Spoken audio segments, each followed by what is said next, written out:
반갑고요. 만나서 반갑습니다. 저는 이제 카이스트 인공위성 연구소에서요, 국가 우주 개발 관련된 인공위성을 연구하고 있습니다.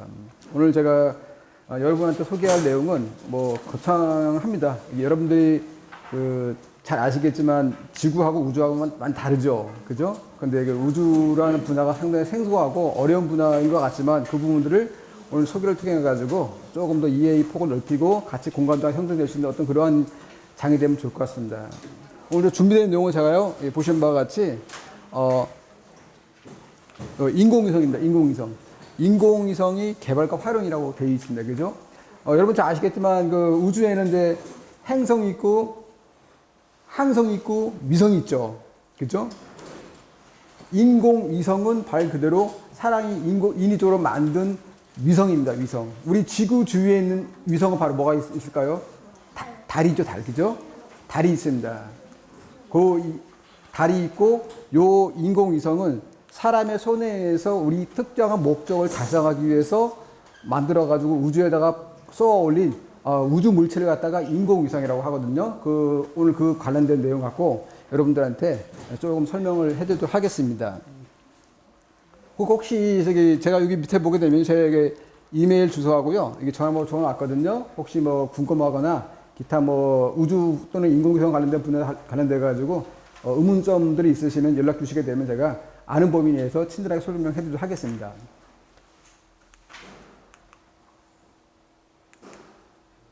넘어가라. 예. 제가 이게 아마 이게 블루투스가 연결이 안 된 것 같습니다. 요 레이더는 나오는데 블루투스가 연결이 안 돼가지고 안 된 것 같습니다. 된 것 같습니다. 예. 교수님 된 것 같습니다. 예. 오늘 이제 소개할 내용은 다음과 같습니다. 딴 건 없고요. 이제 제 소개는 아까 강 박사님 말씀해 주시고 스킵하고요. 그리고 이제 인공위성 연구소, 제가 몸담고 있는 카이스트 내에 여러 개 연구소들이 있는데 그 중에 인공위성 연구소가 어떤 일 역할을 하는지 설명을 드릴 거고요. 그리고 인공위성, 오늘의 주제 인공위성 뭔지, 그리고 인공위성 어떻게 개발되어 왔는지, 국내에서 해외에서 어떻게 개발되었는지, 그리고 이제 현재 국내 인공위성 개발 현황과 그다음 어떻게 활용해야 될지. 여러분들이 지금 스마트폰 쓰고 계시고 또 여러 가지 GPS 운전할 때 쓰고 계시잖아요. 다 그 인공위성에 온 정보를 이용한 거거든요. 그러한 측면에서 인공위성 활용 부분을 좀 설명드릴 거고요. 마지막으로 이제 질문과 또 거기에 답변하고 하는 시간을 갖도록 하겠습니다. 넘어가고요. 예, 여기 바로 그 카이스트 내에 있는 인공위성 연구소입니다. 보시는 바와 같이 이 연구소에는 이 건물이 현재 입구가 되고요. 총 3층 건물로 구성되어 있습니다. 3층 건물로 되어 있고 여기에 큰 안테나 하나가 있어요. 인공위성이 이제 우주하고 통신을 하기 위해서는 안테나가 필요합니다. 제가 휴대폰을 쓰고 있지만 휴대폰의 안쪽에 보게 되면은 안테나가 있거든요. 그 안테나가 여기 기지국하고 연결해가지고 데이터 통신 서비스를 받도록 이렇게 되어 있는데 인공위성도 마찬가지예요. 인공위성도 마찬가지인데 여기에 안테나가 통해가지고 우주하고 서로 교신을 해서 정보도 주고받고 하는 역할을 담당하고 있습니다. 요 크기는 13m 안테나입니다. 크기 13m. 13m 얼마나 될 것 같아요? 13m. 13m면 저기 끝에서 저 복도 끝까지가 13m 될 거예요. 그게 큰 안테나가 있습니다. 이 안테나가 있어야지만 우주하고 통신이 돼요. 우주하고. 요만한 안테나가 있으면은 우주하고 통신이 안 돼요. 신호가 약하기 때문에. 그래서 저희 카이스트 인공위성 연구소에 이와 같은 큰 안테나를 통해 가지고 우주하고 지구하고 통신해서 정보를 서로 주고받고 있죠. 예, 이게 우리 인공위성 연구소 카이스트 인공위성 연구소는 왜 설립되었는지 정부에서 만든 거거든요. 정부에서 왜 세웠냐면은 우주개발진흥기본계획법이라고 나라에서 만든 법이 있어요. 거기에서 소형위성, 작은 위성, 제 키만한 정도 위성은 저희 카이스트에서 만들고 있거든요. 그 위성을 만들려고 이제 나라에서 법을 만들어줬고요. 그리고 우주에 가기 위해서는 기술들이 해외에서 기술들을 잘 안 줘요. 오늘 조금 전에 제가 뉴스를 봤는데 지소미아하고 일본의 수입 규제하고 서로 이제 협의가 설정이 됐죠. 일본에서 요즘에 최근에 불소 안 주면 우리 반도체 못 만들죠. 그죠? 그거 마찬가지입니다. 우리나라는 이제 이게 선진국이 된 지 얼마 안 됐기 때문에 우주 기술이 많이 없거든요. 그런 우주기술이 없기 때문에 해외에서 우주 기술도 안 주게 되면은 우리나라에서 인공위성을 못 만들어요. 못 만들기 때문에 그 우주에 필요한 기술들을 선행으로 먼저 연구를 해가지고 실험해서 그걸 인공에 탑재해가지고 실어가지고 우주에 올라가서 검증하는 겁니다. 그 목적이 하나 있고요. 그리고 이 안테나가 있기 때문에 이 안테나 있으면은 다른 나라 위성들하고 다 교신이 가능해요. 이게.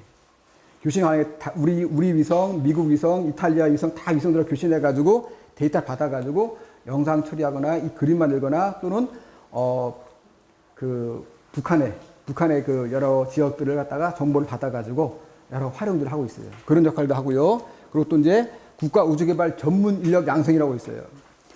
우리 국내 우주 개발된 인력들이 많지가 않습니다. 인력들이. 우주 분야 관련된 인력들은 대한민국 전체 지금 한 5천만 인구 중에서 우주 관련된 인력들은 1000명이 안 돼요. 1000명이. 근데 미국의 그 나사의 JPL이라고 연구소가 있어요. JPL. 그 연구소에는 연구소 직원들만 우주 관련된 직원들만 5,000명이 넘어요. 5,000명이. 그래서 우리나라 같은 경우는 인력이 없기 때문에 카이스트는 학교 내에 있고 교육기관이라 가지고 외부에서 인력들을 받아 가지고 교육을 시켜서 훈련시켜 가지고 주변에 있는 데다가 배출하는 그런 역할을 저희가 또 담당하고 있어요. 그 크게 이 네 가지 역할을 저희 연구소에서 업무를 크게 수행하고 있습니다. 이제 좀 세부적으로 보게 되면은 저희는 이제 아까 강 교수님이 말씀하셨다시피 저희는 소형위성 무게가 한 300kg 이하로 되는 위성들 저희가 연구를 해가지고 이제 활용을 하고 있고요. 그리고 아까 말씀하셨지 없는 기술들 나라에 없는 우수 기술들을 미리 만들어가지고 검증해가지고 무지에 올리는 그런 역할을 담당하고 있고요. 그리고 이제 위성 운영 연구도 있고 전문 인력 그리고 탑재체라고 되어 있는 탑재체라는 위성은 크게 두 가지 구성됐거든요. 이제 본체라는 게 있고 그냥 탑재체가 있죠. 탑재체. 내가 이제 버스 타고 서울까지 가려면은 버스 타잖아요. 그죠? 버스가 큰 위성 전체 시스템이고 그 안에 내 몸을 싣게 되면 내가 이제 탑재체가 되는 거예요. 이게. 그래서 위성은 본체하고 탑재체 구성되는데 그 역할을 요것도 저희가 연구를 같이 하고 있고요. 자, 그러면 이제 우리나라 이제 인공위성 어떻게 개발되는지 한번 제가 설명드릴게요. 우리나라 최초의 인공위성이 뭐죠? 우리별 1호? 여기 학생은 사전 공부를 많이 해온 것 같아요. 그죠? 우리별 1호죠. 그죠? 우리별이라는 게 순수 우리나라 말이에요. 그죠? 우리별. 그죠? 그게 이제 우리별이라고, 이게 제일 밑에 보게 되면은, 요 조그만 크기가 요만해요. 크기가 위성이 요만한데, 요 위성을 우리나라에 최초로 만들었어요. 89년도에 제 친구들이 영국으로 유학을 갔어요. 제 친구들이 6명 뽑아가지고 그 친구들이 유학을 가가지고 영국에 이제 영국에 있는 서리 대학이라고 보내가지고 같이 연구를 했는데 걔네들이 기술을 잘 안 알려줘요. 유학을 보냈는데 그 우주 기술이기 때문에 상당히 까다롭게 쓰레기통을 뒤져도 인공위성 관련된 기술들은 다 파기시키고 거기다 안 버려요. 그 저희가 학생들 유학 가서 위성을 배울 때 그 우리보다 일찍 연구했던 그 영국에 있는 그 학생들이요. 그 자료들을 전부 공개하지 않고 상당히 저희를 많이 블락킹을 시켰거든요. 그렇게 어렵게 제 친구들이 가서 첫 번째 위성을 여기 만들었어요. 이렇게. 그게 바로 우리별 1호입니다. 이게. 그 대한민국 최초로 우리 손으로 인공 위성을 만들어가지고 띄워 올린 거예요. 이게. 그게 이제 요 위성이고요. 쭉 가서 현재 저희 맨 오른쪽 보게 되면은 차세대 소형위성 2호라고 있어요. 2호. 보통 대부분의 위성들은 목적을 달성할 때 뭐가 있냐면 큰 카메라를 싣거든요. 카메라. 우리 휴대폰 보게 되면 카메라 큰 거 있죠. 요즘에 애플에서 새로 나온 카메라 보게 되면 렌즈가 3개 들어가 있죠. 중, 장, 단거리가 3가지 거리를 조합해가 찍을 수 있도록 돼 있는데 인공위성의 가장 큰 목적도 뭐냐면은 카메라가 큰 게 들어가 있어요. 카메라. 그래서 이게 우리별 1호도 카메라가, 밑에 카메라가 들어가 있고요. 다 카메라가 들어가 있는데 저 끝에 있는 저 위성은 카메라가 없어요. 카메라가 없고 뭐가 있냐면은 카메라하고 똑같은 역할을 하는 레이더가 있죠, 레이더.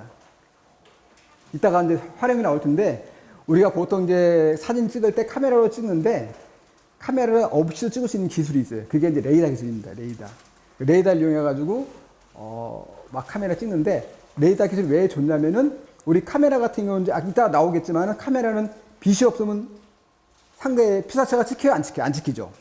그죠? 근데 저 레이더는 비가 오거나 눈이 오거나 밤이 상관없이 주파수를 쏴서 주파수 다시 백 스캐터링 되는 신호를 받아가지고 신호 초래하기 때문에 영상이 나와요.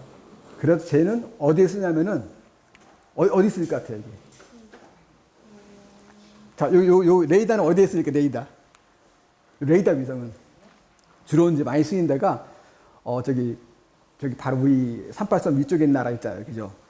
383 위쪽에 있는 나라 북한이 주로 이제 핵실험 할 때 미사일 같은 거 할 때 주로 밤에 움직여요, 이렇게. 밤에 움직이게 된 광학 카메라 같은 것들은 빛이 없으면 못 찍잖아요, 그죠? 그래서 이런 레이더를 이용해가지고 주파수를 밤에도 쏘아. 가지고 다시 수신되게 되면은 여기에 있던 미사일 ICBM 트레일러가 옮기게 되게 되면은 일로 이동하게 되면은 이제 그 북한에선 이런 조짐이 있다라고 이제 판단하는 근거가 요 위성을 통해서 정보를 획득하는 거예요, 이게. 이런 정보를 이용해가지고 남북 우리 북한하고 일본 우리하고 일본하고 미국이 세 개 나라가 이런 정보를 이용해가지고 이제 서로 우리 북한의 정보들을 서로 주고받거든요. 그 바로 지소미아의 이런 인공위성을 이용하는 거예요, 이렇게. 이따가 나올 거고요. 그래서 저희가 위성이 꽤 많죠. 이렇게 상당히 많은 위성들을 저희들이 카이스트 인공위성 연구소에서 만들고 있습니다. 자, 이제 세부적으로 좀 볼 텐데요. 아까 말씀드린 우리별 1호는 요 밑에 카메라가 큰 게 있어요, 요 밑에 카메라가 있어가지고, 이게 위성이 밑에 있으면은 요 밑에 카메라가 있어요. 카메라 밑에 지구를 바라보도록 해가지고 카메라를 찍고요. 그리고 또 이제 우리별 2호는 위로하고 똑같은 거예요, 이렇게. 얘는 유학생들이 가서 그 영국에 있는 학생들한테 기술을 그대로 받아가지고 배워가지고 한번 만들어 본 거고, 요 우리별 2호부터는 우리 손으로 이제 걔네 도움 없이 우리 스스로 위성을 만든 게 우리별 2호입니다. 그리고 이제 요 두 개 위성은 작은 위성이고, 요 위성은 이제 좀 커요. 요 위성과 요 위성은 주로 이제 흑백 카메라가 장착이 돼가지고 찍게 되면은 흑백 영상밖에 안 나와요. 근데 요 위성은 카메라가 3개가 들어가 있어요. RGB, 레드, 그린, 블루 3개가 들어가서 찍게 되면 칼라 영상이 나오거든요. 요 위성을 이제 이때부터 저희가 본격적으로 해외 도움 없이 우리 스스로 위성을 만든 위성이 적용이 되는 거예요, 이게. 그런데 요 위성이 1999년도에 발사됐어요, 그죠? 발사됐는데 요 가격이 100억이 안 돼요, 이게. 100억이 안 되는데 요 시점에 저희 대전에 이제 사이언스 타운인데 거기 이제 저희하고 카이스트 바로 옆에 큰 위성 만드는 기관이 하나 있어요. 큰 위성 만드는 기관. 거기에서는 저희 위성보다 한 10배 이상 큰 덩치 큰 위성이거든요. 근데 그 위성은 이제 금액은 한 20배 이상 비싼 비용으로 위성을 만들고 크기도 한 20배 이상 커요, 그게. 그런데 그 영상 나온 게 흑백이 나왔어요. 근데 저희는 그거의 한 20분의 1 규모로 작게 만들어가지고 칼라 영상이 나왔어요. 그 이 위성이어가지고 옛날에 그 당시에 강원도 고성에 산불이 났을 때 이걸 이용해가지고 칼라 영상을 찍어가지고 얼마큼 큰 영역의 그 화재가 일어나는지 그거를 방송국에 제공을 했었거든요. 그래서 요 위성이 이제 그때 저희들이 이제 옆에 있는 기관을 배려하지 않고 저희가 이 영상을 방송국에 몇에다 배출했더니 옆에 있는 기관에서 난리가 난 거예요, 이제. 무슨 말인지 아직 학생들 잘 이해 안 갈 거예요. 이게 이제 어른 되면 알 텐데, 이제 그 이건 기관 대 기관에 이제 어떤 그 알력 싸움이 되는 건데, 거기는 이제 비싸게 주고, 이제 흑백이고, 저희는 싸게 저 비용과 저 작은 비용으로 칼라 영상이 나왔어요. 그런 와중에 저희들이 요거 때문에 저희 카이스트가 많이 힘들었던 그런 기억들이 막 나오고 있네요. 그래서 요 위성 이후부터는 저희 카이스트에서는 이제 지구를 못 봐요. 지구를. 저희는 1, 2, 3호는 전부 지구를 카메라가 있어가지고 카메라에 지구를 쫙 찍는 위성인데 요거 이후부터는 이제 그러한 사건이 일어난 이후로 이때부터 지구를 저희는 못 보게 돼 있어요. 지구를 못 보고 지구 못 보면 어딜 봐야 돼요? 지구를 못 보면 우주를 봐야 돼요. 저기 먼 달 봐야 되고 토성 봐야 되고 화성 봐야 되고 저기 태양 바라보고 저기 심우주를 바라보는 임무로 바뀌었어요. 저희는 이제 지구 바라보는 거 아까 말씀드린 큰 옆에 있는 기관을 지구 바라보는 거고 저희는 지구 반대편에 있는 이제 과학 목적으로 이때부터 이제 지구 관측기 위성이고 이때부터 이제 우주 과학이란 말이 들어가죠. 그죠? 전부 지구인데 이때부터 이제 우주 과학, 뭐 은하 이런 게 많이 나와요. 이때부터 이제 과학 1호기, 2호기, 3호부터 해가지고 이제 전부 이제 저기 사이언스 과학 목적으로 저희가 위성을 만들고요. 근데 아까 제가 말씀드렸죠. 지금 현재 만들고 레이더 위성. 레이더 위성은 카메라가 아니기 때문에 상관이 없어요. 카메라만 안 달고 지구만 바라볼 수 있으면 위성을 만들 수 있거든요. 그 바로 아까 이제 레이더 위성입니다. 그 아까 이따가 마지막에 제가 좀 자세히 설명을 제가 드릴게요. 그리고 요 위성이 작년 12월 4일 날 발사된 위성입니다. 아마 휴대폰으로 막 네이버 치면 나올 거예요. 여기. 이 차세대 소형위성 1호 딱 치게 되면은 막 얼굴도 나오고 막 나올 거예요. 이 위성이 작년 12월 4일 날 미국의 벤던버그 공군기지라고 거기서 발사된 위성입니다. 이게. 이따가 나오겠지만 상당히 저희들이 위성 만들 때 어렵고 힘들게 만들었기 때문에 제가 기억이 나거든요. 이게 바로 그 위성입니다. 다음 인공위성이 뭡니까? 이제 인공위성이. 아까 제가 서론을 좀 말씀드렸죠. 위성은 사람이 특수 목적을 수행하기 위해서 지구에서 만들어가지고 지구 밖 우주 궤도로 우주 물체를 보내는 게 인공위성이 되는 거예요. 그렇죠? 그래서 인공위성을 지구 밖으로 보내기 위해서 뭐가 필요할까요? 우리 서울 가려면 KTX 타도 되고, 그죠? SRT 타도 되고, 고속버스 타도 되고, 자양 타도 돼요, 그죠? 자전거 타도 되고. 근데 여기에서 우주까지 가려면 어떠한 걸 이용해야 될까요? 우주까지 가려면은 내가 인공위성 만들고 내가 들고 갈 수 없잖아요, 우주까지, 그죠? 그때는 이제 발사체가 필요해요, 발사체가. 그죠? 지구에서, 여기에서 이제 파이어링 돼가지고 쭉 올라 대기권을 벗어나가지고 우주로 보내주는, 물체가 발사체입니다, 발사체. 그 발사체 기술이 우리 한국에는 아직 없어요. 근데 북한은 잘 아시죠? 그죠? 북한의 ICBM이라고. 그죠? 대륙간 탄도미사일. 북한 평양에서 쏘게 되면 저기 미국 본토까지 날아가요, 이게. 그래서 지금 미국에 있는 대통령이 겁먹는 거예요, 지금. 북한은 그 발사체 기술이 상당히 앞서 있어요. 근데 위성 기술은 북한은 없어요. 근데 우리나라 같은 경우는 발사체 기술은 없는데 위성 기술은 되게 앞서 있어요. 그래서 두 개가 합치게 되면 상당히 좋겠어요. 그죠? 그래서 제일 중요한 게 우주 산업에서는 위성도 중요하지만 지구 대기권을 벗어나기 위한 런치 비클이라고 하는데 그 발사체 기술이 없으면 말짱 꽝이 돼요. 그래서 발사체 기술들을 여기에 계신 분들이 저는 이제 위성을 쪽이고 여기에 있는 분들이 향후 이제 공부를 하셔가지고 공대를 가든 뭐 자연과학대를 가든 공부를 하셔가지고 저희 카이스트 오셔가지고 카이스트 보면 발사체 하는 데도 있어요. 랩도 있어요. 여기. 거기에 들어가서 공부하셔가지고 발사체를 내 손으로 만들겠다. 그다음에 제가 만든 위성하고 같이 합쳐가지고 우주 날리겠다. 이런 큰 포부를 갖고 한번 공부 열심히 하셔가지고 다음에 만났으면 좋겠습니다. 그래서 이제 아까 이제 위성은 이제 그런 이제 정해져 있고요. 자, 그러면 이제 위성이 이제 아까 말씀드린 우리 지구 주변에 달이라고 하는 위성이 있어요. 그죠? 달은 지구 주위를 돌고 있는 위성이에요. 그죠? 그 위성 중에서 사람이 만든 건 인공위성이라고 했어요. 그죠? 인공위성은 지구 주변에 지금 이제 전체 수량은 고장난 위성과 살아있는 위성을 합쳤을 때 약 한 3만 개에서 한 4만 개 정도 되거든요. 그 중에 한 만 몇 개만 살아있고 나머지 다 죽었어요. 이게. 다 죽어가지고 그냥 지구 주변에 계속 돌고 있는 거예요. 이게. 돌다가 지구, 물론 우주라서 지구 중력이 약하긴 약하지만은 어느 중력이 약하게 작용되고 있거든요. 그 일정 시간 되게 되면 중력에서 궤도가 조금씩 틀어져요. 이렇게. 틀어지다가 어떻게 되겠어요? 그죠? 그러죠. 맞아요. 예.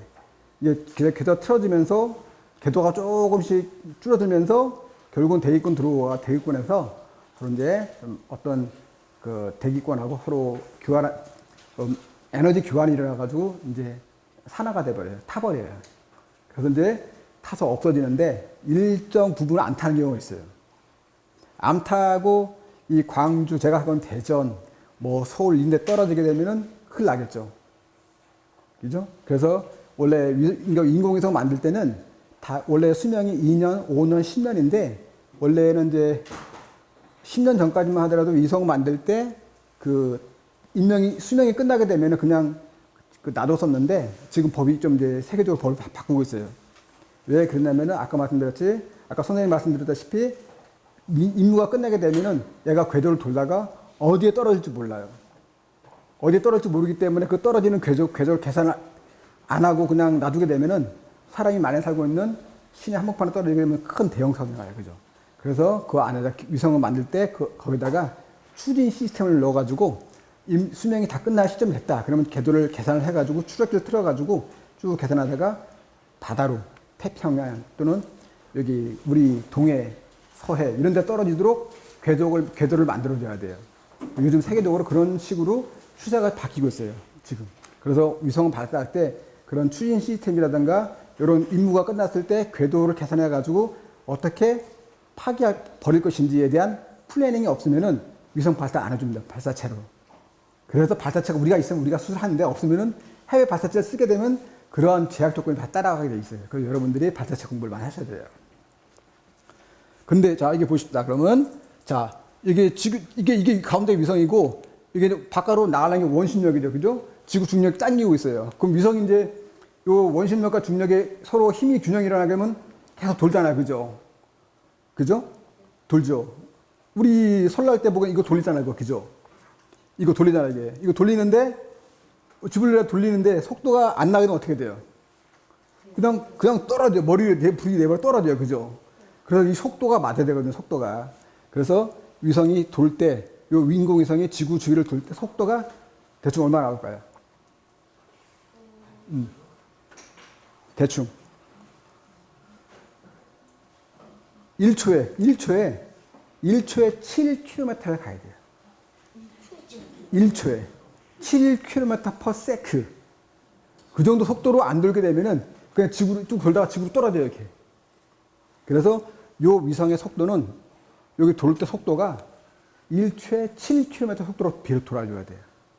안 그러면 아까 말씀드린 원심력과 요 중력의 서로 에너지가 속도가 이렇게 균형이 안 되게 되면은 이제 중력에서 지구로 떨어집니다. 그래서 지구 원하는 궤도에 올라가서 요 위성 갖다가 7km 돌도록 하기 위해서 로켓 쏘아가지고 거기서 로켓을 갖다가 딱 위성을 딱 분리시켜 주는데 분리시킬 속도가 되게 중요해요. 이게 그게 너무 7km가 아니고 만약에 9km, 10km가 됐다 어떻게 될 것 같아요? 그렇죠. 예, 자꾸 날아가 버려요 그냥. 그러면 이제 여기 보게 되면 이제 지구 중력보다 요 원심력의 요 속도가 더 크게 되면은 위성은 그냥 저기 날아가 버려요. 궤도를 이탈해가지고 저기 뭐 달이라든가 저기 화성까지 가다가 이렇게 뭐 소행성하고 충돌해가지고 이제 없어지겠죠. 그런 식으로 위성의 속도가 이게 한 7km/s 속도로 안 나오게 되면은 위성은 떨어진다. 아마 이런 거 아마 나중에 이렇게 시험 볼 때 나올 거야 아마 이런 게 많이 나와요. 이제 위성을 보게 되면 이제 위성은 크게 무게로 분리하고 있어요. 무게로. 그래서 이제 최근에 제일 작은 위성이 펨토 위성이라 해가지고 100g짜리 요거 한 요만해. 펨토 위성. 지금 미국에 있는 그 고등학교 학생들은 요런 펨토 위성을 만들어요. 펨토하고 피코 위성을 만들어요. 한 요만한 거. 요만한 위성을 만들어가지고 요런 위성들은 발사해달라고 하게 되면은 그냥 무료로 발사해줘요. 무료로. 그래서 미국이라든가 저기 유럽에 있는 중학교, 고등학생 학생들은 요런 피코 위성, 펨토 위성을 만들어가지고 그냥 서비스한 발사체 실어가지고 발사해서 쭉 그러면 이제 내 위성이 되는 거니까 내 위성이 그런 식으로 많이 하고 있어요. 이렇게. 그리고 또 이제 그 다음에 나노 위성. 혹시 나노 위성이라고 이제 큐브 위성이나 들어보셨죠? 큐브 위성. 가로, 세로, 높이가 10cm, 10cm, 10cm짜리 있어요, 이게. 딱 큐브, 우리 그 퍼즐 크게 10cm, 10cm짜리 있어요, 이게. 그게 이제 전문용어로 큐브 위성이라고 하는데, 그 큐브 위성이 요즘에 또 되게 인기가 있어요, 이게. 큐브 위성 갖다가 하나짜리, 2개짜리, 3개짜리 쌓게 되면은 커지거든요, 이렇게. 그럴 때 그 큐브 위성 하나 만들어가지고 쌓게 되게 되면 좀 더 커져요, 이게. 그런 식으로 요즘에는 이제 과거에 같이 뭐 1톤짜리, 뭐 800kg짜리 이렇게 위성을 안 만들고 이런 나노 위성 이용해가지고 그런 임무들 수행 많이 합니다. 단, 이제 이런 위성들은 수명이 되게 짧아요. 길어야 6개월. 6개월에서 3개월. 심지어 한 일주일 만에 죽는 위성도 많이 있어요. 예, 그래서 이런 위성들은, 아주 롱텀으로 장기간의 위성을 쓸 때는 안 되고 그냥 내가 한번 만들어보고 우주를 경험해보고 싶다. 그때는 이런 위성들을 많이 만들어서 발사를 많이 하죠.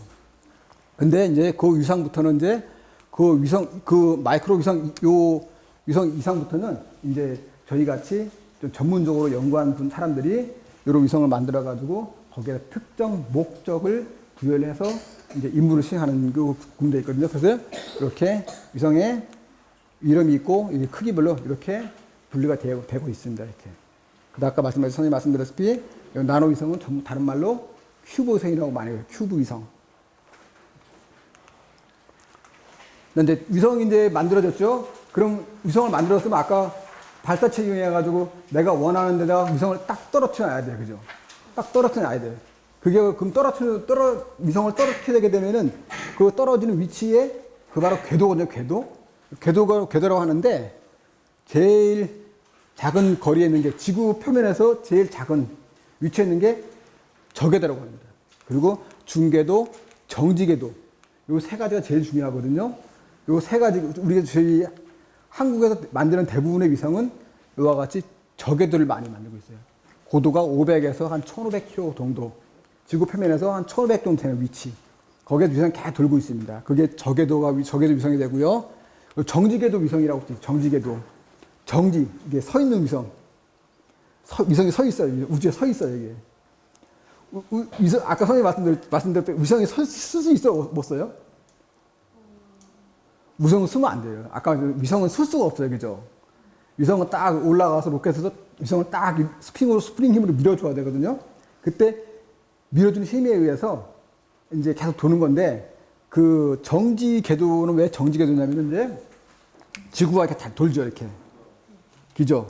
지구가 돌죠? 그럼 아까 위성은 지구 주변에 도는 그 물체야. 그죠? 그럼 같은 속도로 돌게 되면 어떻게 되겠어요? 그렇죠. 이게 지구가 돌고 위성도 같이 돌게 되면 항상 내가 바라보는 위치에 위성이 있으니까는 정지되어 있는 것 같이 보이잖아요. 그죠? 그래서 정지궤도 위성이라고 하는 거고 실제 위성은 정지되는 거 아니에요. 이게. 단지 이 고도가 36,000km 지구에서 1,500이 아니라 36,000에서 같이 도는 거예요. 같이. 그렇기 때문에 정지되어 있는 것 같이 보일 뿐이지 위성은 계속 돌고 있는 거예요. 그러면 이 정지궤도 위성 어디 있으니까?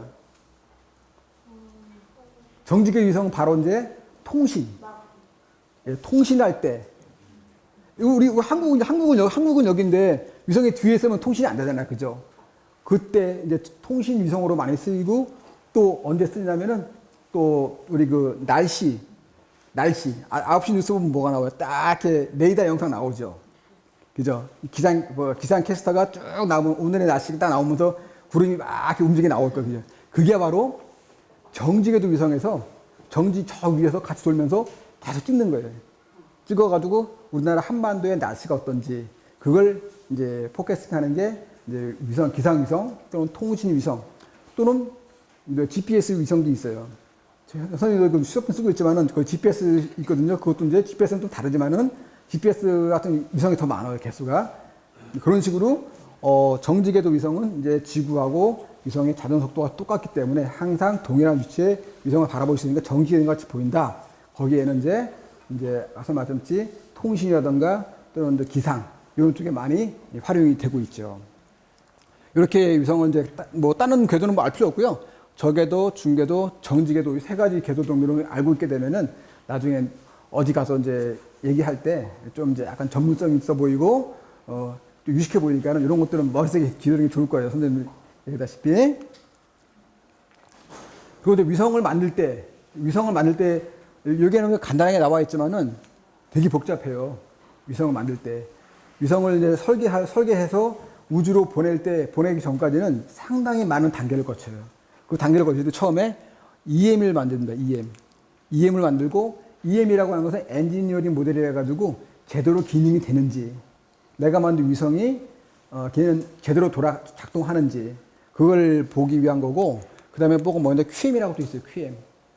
QM은 바로 이제 퀄리피케이션 모델을 해가지고 이제 위성이 우주로 가기 전에 우주에 올라갈 위성과 동일한 기능인데 실험할 때 조건을 우주에서 환경 조건보다 더 가혹하게 만들어줘요. 더 심하게. 온도 시험을 하는데 100도면은 100도가 아니라 한 150도까지. 또 진동이 만약 10이면은 10이 아니라 20까지 해서 지상에서 실험을 해가지고 잘 견디게 되면은 그 다음에 이 FL 만들어요. 플라이 모델. 플라이시 비행이 하던 뜻이거든요. 비행. 요걸 만들어가지고 이제 우주로 갑니다. 그래서 위성 만들 때는 EM과 QM 그리고 마지막으로 FM 만들어가지고 우주로 보내주는 거예요. 이렇게. 나중에 혹시 궁금하시게 되면은 저희 카이스트 인공위성연구소에 저희가 시설들이 다 있어요. 여기. 또 실제 위성도 있어요. 이걸 저희 보여줄 수 있으니까는 궁금한 학생들은 저희 카이스트 한번 거리사람 멀쩡한 놀러 한번 오세요. 방학 때. 그래서 이제 위성 이제 보게 되면은 자 아까 위성이 이제 우주로 갈 때 뭐가 필요하다고 그랬어요, 선생님이? 발사체. 그렇죠. 발사체가 있어야 돼요. 그죠? 발사체 없이 선생님이 제가 위성을 들고 올라가서 여기서 딱 쏠 수 없어요. 그죠? 발사체에 싣고 올라가야 돼요. 그러면 발사체가 여기서 그냥 올라갈 때, 그 우리 북한의 그 뉴스 보게 되면 거기는 이제 북한에 발사할 때 어떻게 돼요? 막 연기 나오면서 막 떨고 올라가죠. 그죠? 또 막 발사체가 그냥 이게 아주 부드럽게 올라간 게 아니라 올라갈 때 상당히 막 흔들려요. 이쪽으로 흔들리고 이쪽으로 흔들리고 막 흔들려요. 이렇게. 그러면 그 안에 그 위성은 이게 그 발사체 맨 끝단 알죠? 끝에 머리 부분에 그 안에 있거든요.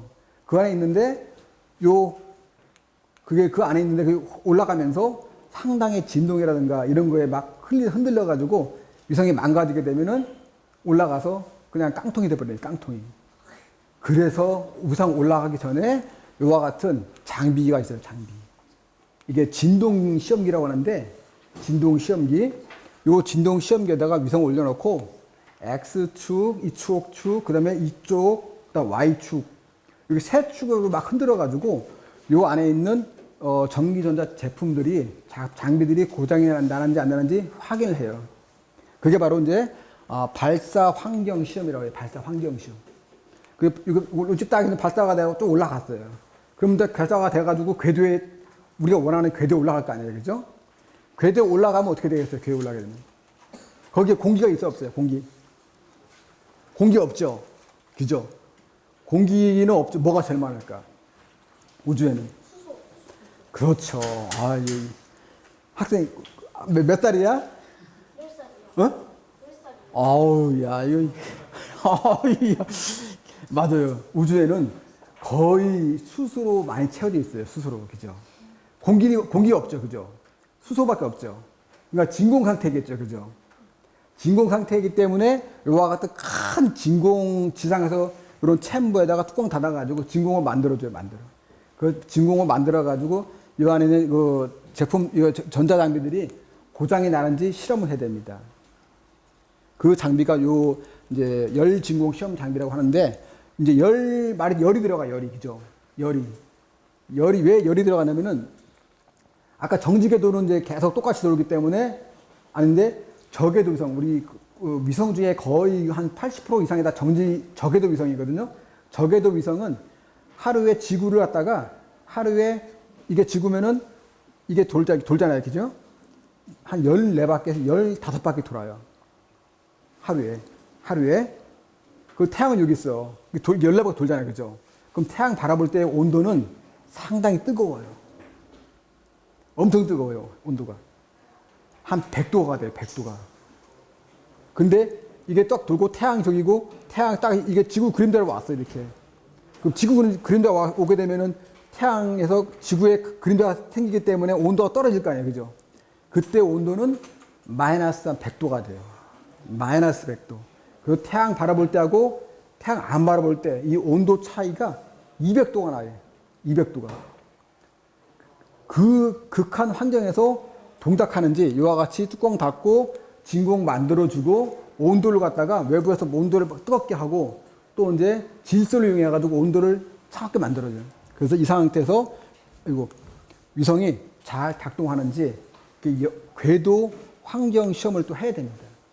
그래서 이와 같은 두 개, 발사 환경 시험과 또 궤도 환경 시험, 이 두 가지 시험이 지상에서 잘 수행이 안 되게 되면 위성이 발사가 안 돼요. 그래서 요런 게 이제 위성 만들 때 이런 시험들을 주요하게 하고 있고요. 아까 선생님 말씀드렸죠. 아까 말씀드렸지. 이게 이제 발사체, 이게 발사체인데 이게 이제 2019년도부터 저희 한국에서 발사한 그 나로 발사체인데 요 위성은 요 끄트머리 여기에 있어요. 여기요. 요 끄트머리에. 자, 끄트머리가 이제 전문 용어로 페어링 하는 부분인데 요와 같은 위성, 이게 위성이 들어있고 요 좌우로 페어링이 있어요.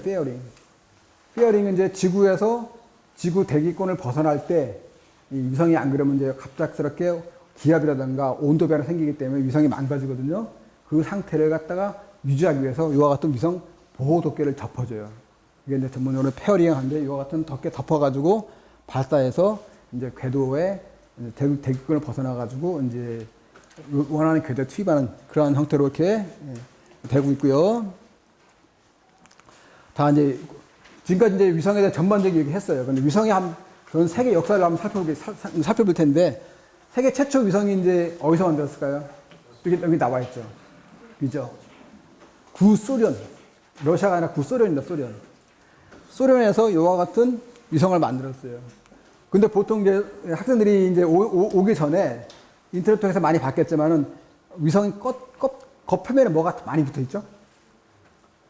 전력을 생산해야 되니까. 그렇죠. 예. 위성에는 대부분 태양 전지가 다 붙어 있어요. 태양 전지가 없으면 우주에 올라가면 전력을 생산할 수 없기 때문에. 근데 얘 위성은 태양 전지가 없죠. 그죠? 그 얘 위성은 수명이 되게 짧아요. 요 스푸트닉 1호 같은 경우는 수명이 일주일밖에 안 돼요. 일주일이요. 요 안에다가 요 안에 우리 그 휴대폰에 들어가 있는 배터리, 건전지를 요 안에 집어넣고 딱 원하는 게 투입해가지고 그 배터리가 수명이 떨어지면 얘는 그냥 죽는 거야, 이게. 그래서 요 안에 배터리 이용해가지고 발사해서 최초로 이게 안테나거든, 안테나. 요 안테나가 지구하고 통신되는 거를 구소련이 확인했어요, 이게.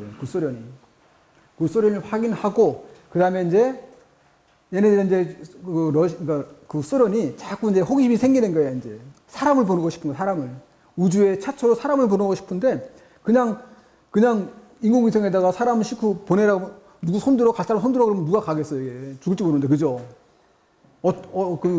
올라가서 폭발할 수 있고 상당히 공기도 없고 그래가지고 죽을지 모르는 상황인데.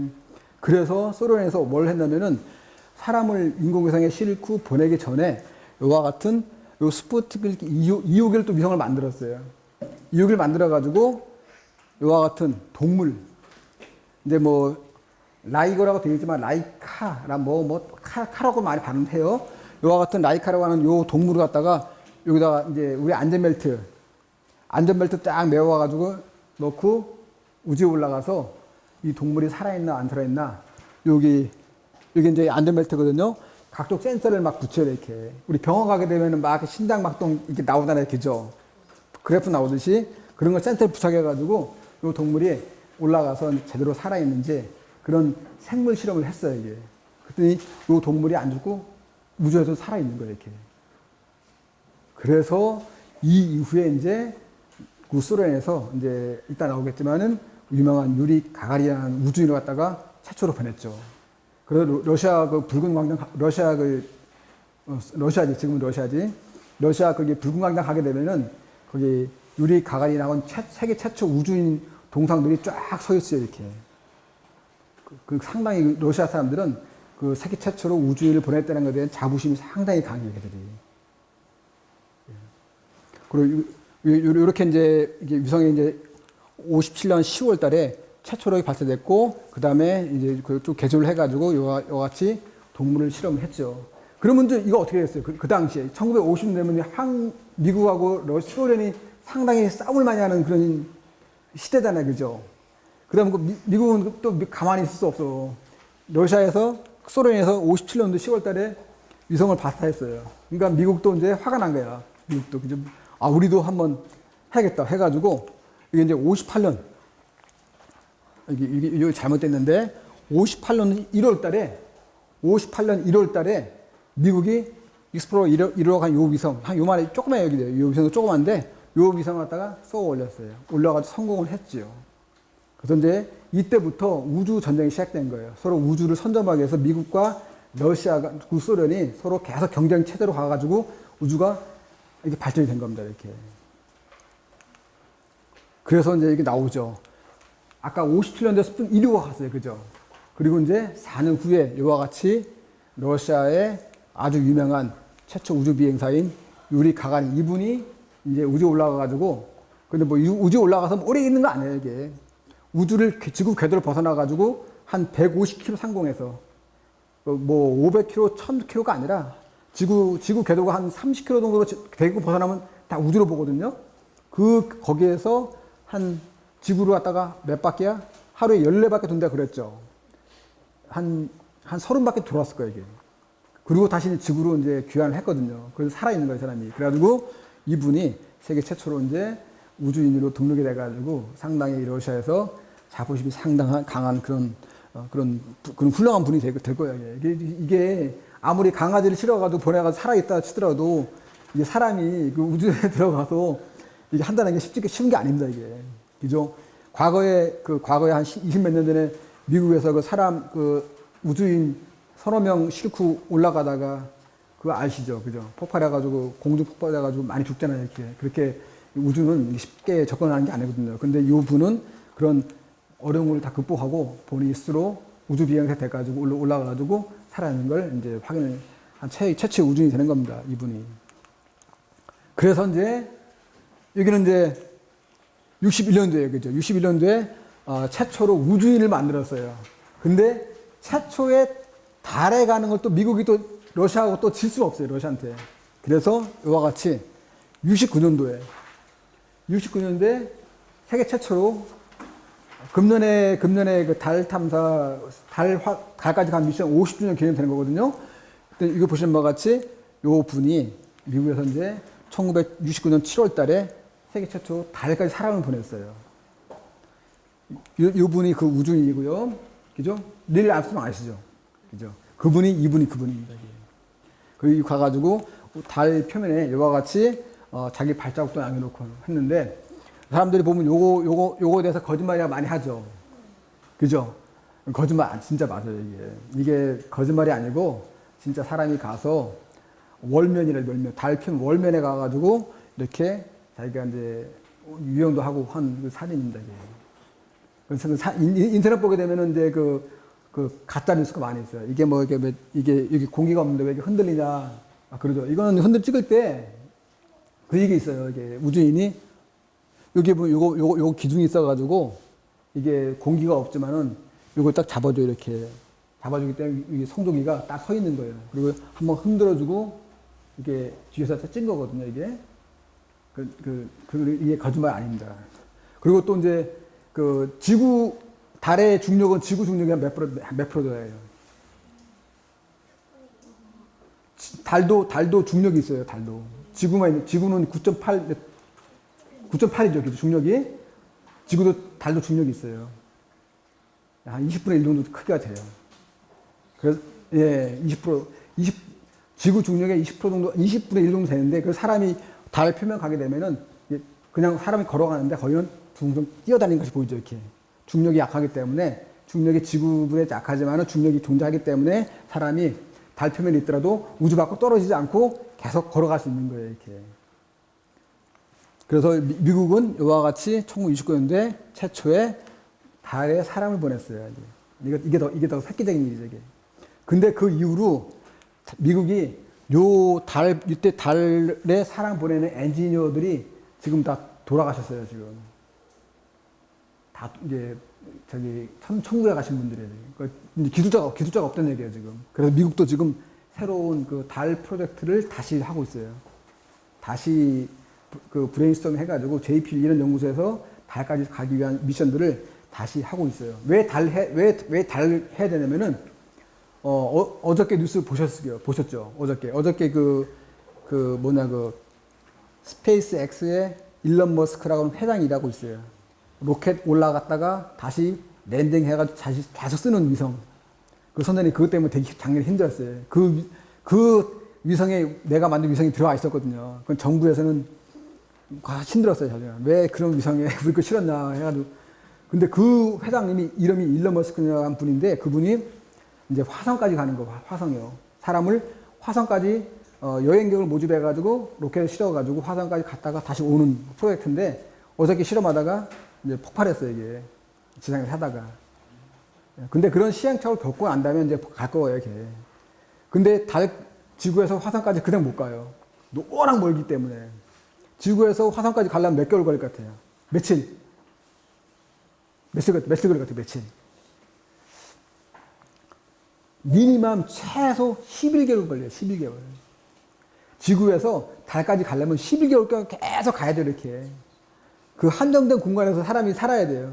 그래서 요즘에 달이 계속 부각되는 게 화성까지 곧바로 안 가고 중간 기지로 달까지 가서 달에 이제 요즘 달을 연구하는 게 달에는 이제 물이 있어요, 물이. H2O가 있어요, 이게.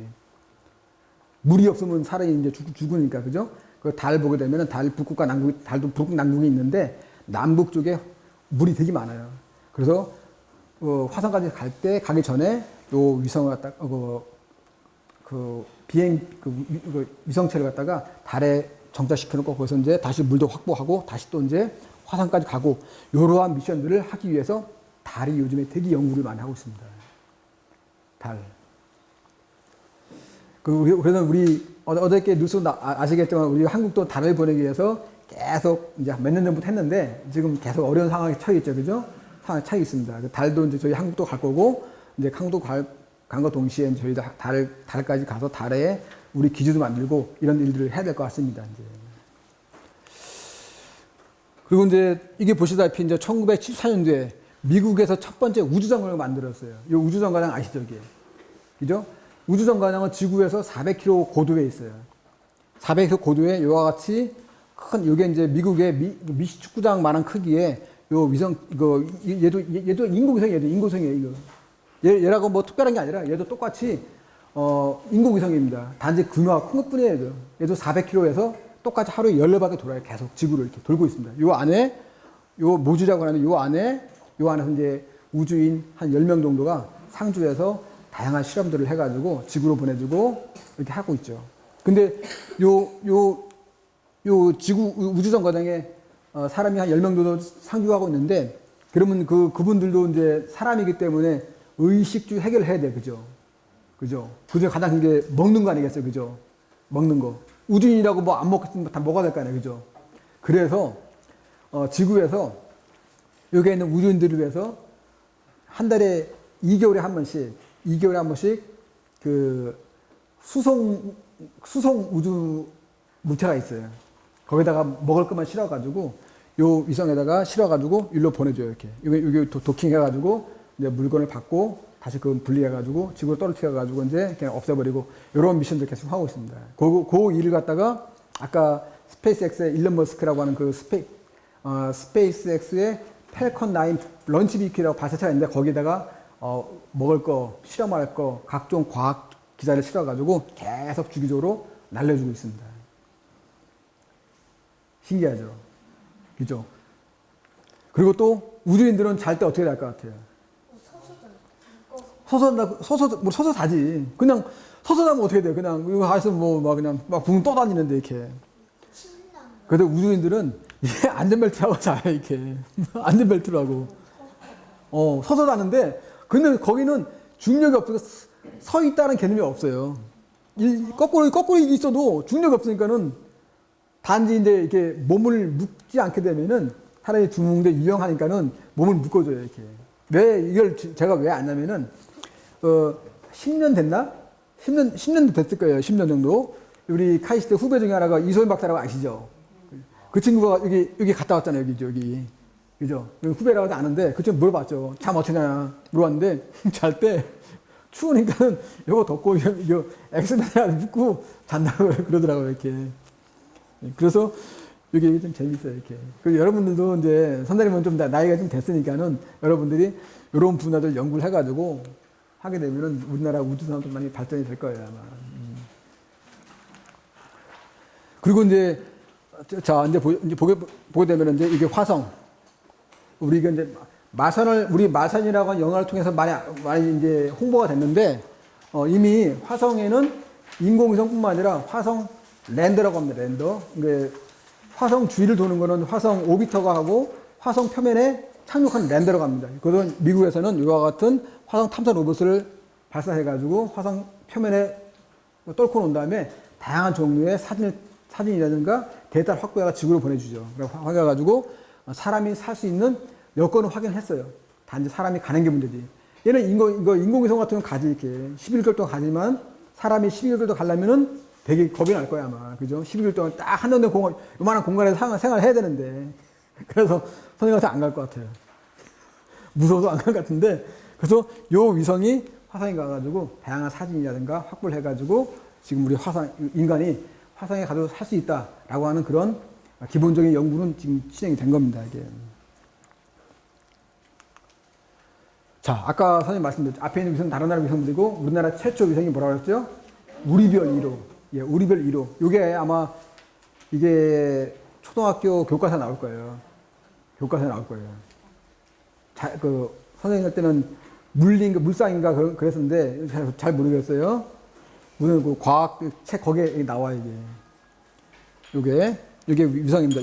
요게 표면에 태양 전지가 쫙 있죠. 그죠? 아까 이제 스푸닉 이론은 없어요. 그죠? 얘는 태양 전지 이용해가지고 전력을 생성해서 하루 14개 돌 때 태양 바라볼 때 전력 생성하고 안 볼 때는 배터리 이용해가지고 재충전하고 이와 같은 일들을 계속 합니다. 그죠? 그리고 이게 이제 이런 게 센서들이 있어가지고 이제 위성의 자세를 잡는 거예요. 내가 이제 여기 지상에서는 내가 딱 눈이 있으니까는 내가 걸어갈 때 이쪽 방향으로 가겠다는 걸 알 수 있죠. 그죠? 근데 우주 올라가면 어떻게 되겠어요? 우주 올라가면 그러니까 인공위성은 우주 올라가게 되면 태양 안 보이면 껌껌해요, 이렇게. 별밖에 없어요. 그래서 우주 올라가게 되면은 이와 같은 별 센서, 스타 트래커, 이런 별 센서 이용해가지고 위성의 위치를 알아내는 겁니다. 위치를 알아내가지고 내가 북극성이라든가 또는 카시오페 이런 별을 찍어가지고 위성에 이미 데이터가 들어가 있어요.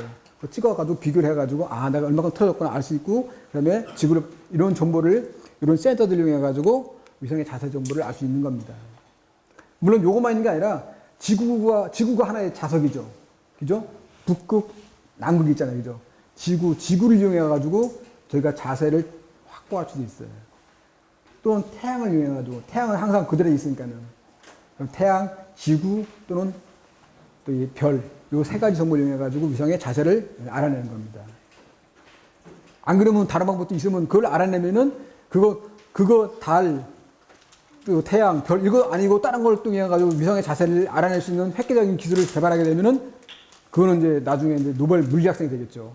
작년인가 금년인가 우주 관련된 분이 천체 우주 과학자가 노벨상을 탔어요. 마찬가지입니다. 이게 지구에서 물리한다 해가지고 그만 타는 게 아니라, 우주에 관련된 부분도 천문학을 연구하더라도 충분히 노벨상이라든가 더 큰 상을 받을 수 있어요. 그러니까 여러분들은 나중에 이제 충분히 가능성이 있기 때문에 그런 부분들을 공학 또는 자연과학도 공부 많이 하세요. 이렇게. 선생님이 추천하고 싶어요, 여러분들.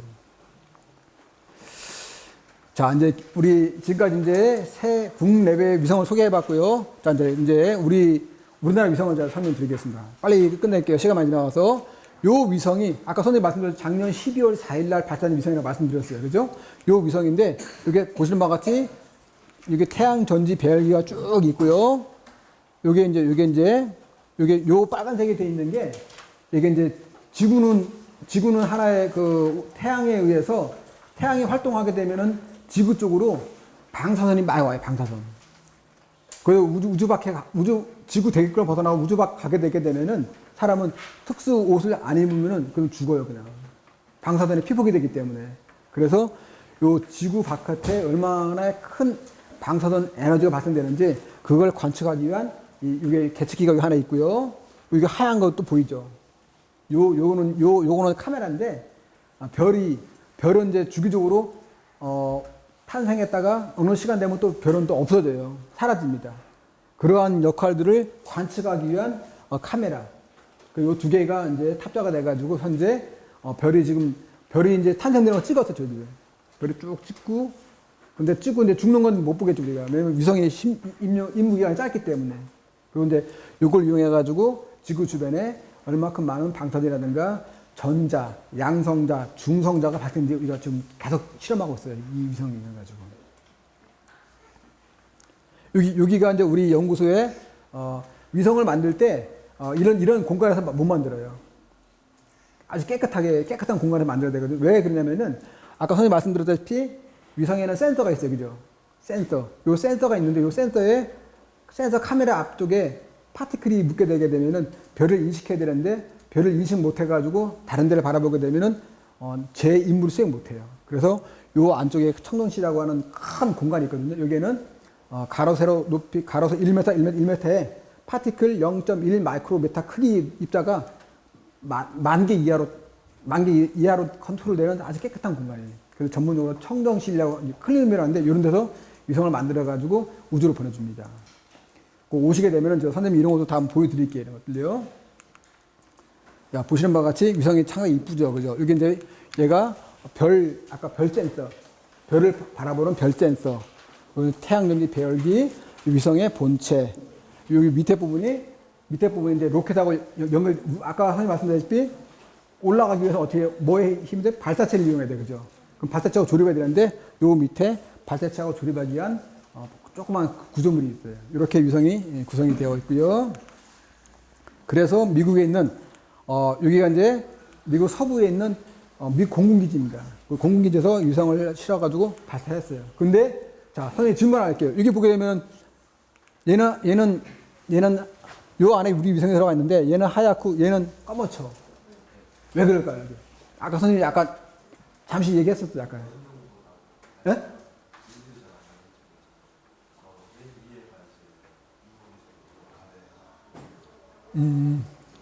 예, 그것도 맞아요. 예, 오케이. 그것도 맞고, 플러스 추가해서 제가 선생님 아까 요 위성은 앨런 머스크가 요 발사체는 한번 올라가고 다시 또 착륙을 해요. 또 착륙한 걸 요걸 또 실어가지고 또 발사를 해요. 그러다 보니까 요 밑에 있는 요 끓음들을 캐럿신이 오늘 막 타거든요, 이게. 타가지고 새까맣게 된 거예요, 이게. 그래서 원래 처음 발사하는 그 발사체는 요와 같이 깨끗하게 하얗게 돼 있거든요.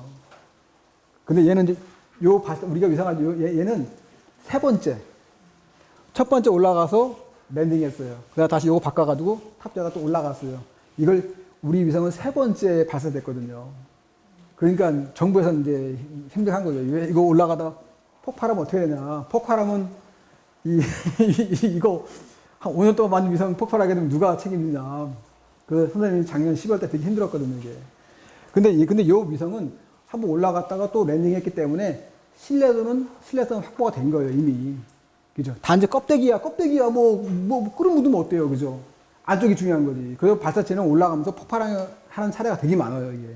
그래서 얘는 올라가서 제대로 위성 발사해주고 다시 랜딩하고 이런 것들을 3번을 겪었기 때문에 얘 신뢰도가 상당히 높죠. 얘 이용해가지고 작년 10월 달에 또 발사했어요. 또 성공 또 했어요, 이게. 그 얘를 올라갔다가 얘는 다시 바다 보고 그 바지선이 있는데 거기에 딱 서요, 이게. 그래서 그걸 했는데 LA에 그 기지가 있거든요, 기지. 거기 끌고 가서 다시 다 점검하고 다시 또 요거 로켓 인공지능 실어가지고 다시 발사해줘요. 이런 식으로 계속 이걸 100번을 할 수 있어요, 이거. 100번을. 그러니까 발사비가 되게 떨어지겠죠. 그죠? 그래서 일론 머스크가 이걸 해가지고 지금 일본도 그렇고 중국도 그렇고 인도도 그렇고 지금 요거 그것을 그대로 지금 따라하고 있어요, 지금. 그러니까 성공한 사례는 아직까지 미국밖에 없습니다. 이런 식으로 좀 세계가 지금 발전하고 있습니다, 지금. 그래서 이게 보시는 바가 이제 얘가 처음 건 깨끗하죠, 그죠? 처음에 발사한 건 깨끗한데 요와 같이 여러 번 발사한 거는 색깔이 조금 꾸려요, 이렇게. 그래서 선생님이 이렇게 보시는 바와 같이 이렇게 처음에 이게 폭발할 것이라고 많은 사람들이 기자들, 특히 기자들이 되게 힘들어요, 이게 기자들이. 기자들은 그냥, 저는 이걸 연구하는 사람이 잘 알잖아요, 그죠? 근데 기자들한테 설명을 해줘도 기자는 이해를 못 해요. 이거 올라가 폭발한다. 근데 결국은 얘가 이제 성공을 했어요. 성공을 해가지고 다시 제가 요거 랜딩 해가지고 요 금년 10월 달에 다시 재발사해서 네 번째 성공했습니다. 이런 식으로 계속 리사이클 하는 거거든요. 그래서 이것 때문에 선생님이 작년에 좀 했었고, 그래서 세계적으로, 전 세계적으로도 이게 세 번째 발사하는 건 세계 최초로 하는 거거든요, 이게. 그러니까 전 세계의 매스컴도 난리가 난 거예요, 이게. 과연 성공할지 실패할지. 근데 일론 머스크는 성공을 했어요. 그래서 성공을 해가지고 아주 이게 처음에는 막 이제 반신반의 하다가 다 성공하니까는 전 세계들이 이제 이와 같은 트렌드로 위성을 만들고 발사체 만들어가지고 궤도 투입하는 그런 역할을 잠깐 하고 있습니다, 이게. 자, 이제 거의 다 끝나갔는데요. 아까 선생님 말씀드렸어요. 보통은 이제 카메라를 달아가지고 지구를 관측하죠. 근데 얘는 뭐라 했죠? 이게 레이더입니다, 이게. 이게 보시면 이게 안테나, 이게 안테나입니다, 이게 안테나. 이게 안테나가 크게 있는 이 안테나 이용해가지고 안테나를 쓰고 바꾸고 해서 그림을 만드는 거예요. 이게 왜 필요하냐? 우리 일반적으로 카메라가 달려있게 되면은 지구는 하루에 밤, 낮이 50%, 50도 50이죠. 그죠? 하루는 태양을 바라보고 태양 못 봐요. 그죠? 그리고 또 이와 같이 구름이 많이 껴 있어요. 특히 한반도는 구름이 많이 껴 있어요. 그죠? 이거 서로 곱해주게 되면 광학 카메라로 지구를 관측할 수 있는 경우에서는 25%밖에 안 돼요. 25%밖에. 그러면 75% 동안 북한에서 다른 거 막 하다 보게 되면은 모르잖아요. 그죠? 이런 것들을 커버하기 위해서 아까 같이 레이더는 날씨, 온도, 기후, 전천후, 주야가 상관없이 특정 지역을 카메라 계속 그 레이더를 이용해서 주파를 쏴서 볼 수 있기 때문에 이런 게 지금 저희 연구에서 지금 하고 있는 일입니다. 이게 지금. 그래서 광학 카메라는 구름이 있어도 안 되는데 이런 레이더 타를 이용하기 때문에 구름이 있거나 하더라도 딱 사진을 찍을 수 있어요. 찍어가지고 아까 같이 이제 그런 뭐 트레일러가 움직이거나 미사일 실험한다 이런 것들 다 알 수 있는 거죠. 그래서 현대님이 지금 만들었거든요. 이거 만든 결과들인데 현재 레이더 영상을 만들고 있는데 이와 같이 차에 싣고 비행기에 실어가지고 저기 태안에 가면 거기 태안 바닷가에 가면 그 한수대라고 있어요. 한수대학교. 거기에 비행기가 있거든요. 이게 한수대 비행기입니다, 이게. 이 비행기에 선생님이 만든 저걸 실어가지고 딱 가면서 촬영을 했어요. 촬영했는데 이게 이제 경로고 촬영한 영상들 보게 되면 이렇게 이런 그림이 나와요. 이게 이제 카메라로 찍은 게 아니라 레이더로 찍은 거예요, 이게. 이게 보게 되면 여기 요즘에 그 태안의 화력발전소 아시죠? 그죠? 태안의 화력발전소 부근에 찍은 건데 이와 같이 이게 밭이라던가 바다 이런 농로 이런 것들이 다 상당히 잘 나왔어요. 이걸 이용해 여기에 있던 트럭이 이리로 가게 되면은 뭔가 조짐이 보이는 거잖아요. 그죠? 이런 식으로 이런 레이더를 이용해 가지고 군사에서 많이 쓰이고 있습니다. 군사용으로. 예, 다양한 그림을 보게 여기 이제 태안에 보게 되면 태양 전 발전소가 있는데 태양 전지가 쭉 배열된 것도 보이고 태양전이 보이고 산도 보이고 이와 같이 농로도 보이고 다양한 종류의 그림이 있고 여기는 또 이제 태안 한수대학교 활주로가 있습니다. 이 활주로도 쭉 보이고 이게 이제 랜딩하는 곳인데 활주로도 예, 저희 레이더 이용해가지고 그림이 잘 나온 걸 저희가 확인을 했죠. 자, 그럼 활용. 위성의 활용 부분인데, 자, 방송, 기상 쭉 있죠. 그죠? 이런 다양한 분야에 활용이 되고 있고, 아까 선생님 말씀드린 레이더 위성은 이와 같이 군사에 많이 쓰이고 있어요. 그죠? 아까 왜 이렇게 쓴다고 했어요? 광학 카메라는 빛이 없으면 안 돼요. 그죠? 근데 얘는 빛이 없어도 밤, 낮, 주야가 상관없이 다 쓸 수 있기 때문에 이런 식으로 많이 이제 군사용에 많이 쓰고 있습니다. 그래서 정부에 있는 국정원이라든가 또는 여러 가지 국방부에서 이런 위성들의 수요를 현재 우리나라 위성이 없기 때문에 다른 나라 위성에서 돈을 주고 영상을 사요, 저희들이. 다른 나라 위성도 있으니까는 그 언제 특정 시간에 찍어달라고 하게 되면 걔들이 이제 딱 찍어주거든요. 그럼 영상을 팝니다. 그럼 저희 사가지고 분석을 해가지고 저게 동향도 파악하고 이렇게 지금 하고 있거든요. 근데 그래서 요번에 저희들이 요 기술이 없기 때문에 우리 카이스트 인공위성 연구소에서 이런 레이더 위성을 만들어가지고 우리 기술을 습득하게 해서 지금 만들고 있습니다. 이게. 그래서 아까 레이더를 이용해서 지진도 볼 수 있어요. 지진도. 레이더 주파수를 쏘게 되면은 여기 받은 거하고 여기 받는 거 위상이 좀 차이가 나거든요. 위상 파이 값 차이 나기 때문에 지진의 조짐이나 이런 거 알 수 있어요. 지진이 일어나게 되네 저기 바다 그 밑에서, 땅 밑에서 이 특정 파가 나오거든요. 그 파를 특정을 해가지고, 아, 지진이 일어나겠다. 라고 이제 예측할 수 있습니다. 그런 식으로 이런 위성을 이용해가지고 많이 쓰고 있고요. 예, 아까 이제 누누이 말씀드린 이와 같이 북한의 탄도미사일 같은 실험할 때 이와 같은 이동용 발사체를 많이 합니다. 얘는 주로 밤에 많이 이용하거든요. 그럼 밤에 우리 발사체, 위성을 발사할 때는 딱 고정돼 있죠. 그죠? 우리나라 발사대는 저기 외나루에 하나 있어요. 외나루에, 그죠? 그런데 거기 미사일로 폭발하게 되면 미사일 발사 못 해요. 근데 얘는 막 트럭이 움직이니까는 어디에서 언제 ICBM 발사할지 모르는 거 하나예요. 그죠? 그래서 이런 것들을 관측해서 저런 위성 이용해가지고 많이 이제 동향을 파악할 수 있는 그런 상황이 되는 겁니다. 자, 여기까지 왔는데 과거에는 이게 마지막 장입니다. 이거 거기는 없죠. 거기 없는데 보통은 위성을 만들게 되면은 연구소에서 발사장까지 위성을 싣고 가야 돼요. 싣고 가야 되는데 이게 이제 1980년대 인도에서는 위성을 인도가 되게 과학기술에 앞서는 나라예요. 여기 미사일도 있죠, 발사체도 있죠, 위성기술도 있죠, 수학도 앞서 있죠, 자연과학도 되게 앞서 있는 나라거든요. 그래서 인도가 1980년대 위성을 만들어가지고 발사장에 싣고 갈 때 이와 같은 손을 이용해가지고 싣고 갔어요, 이렇게.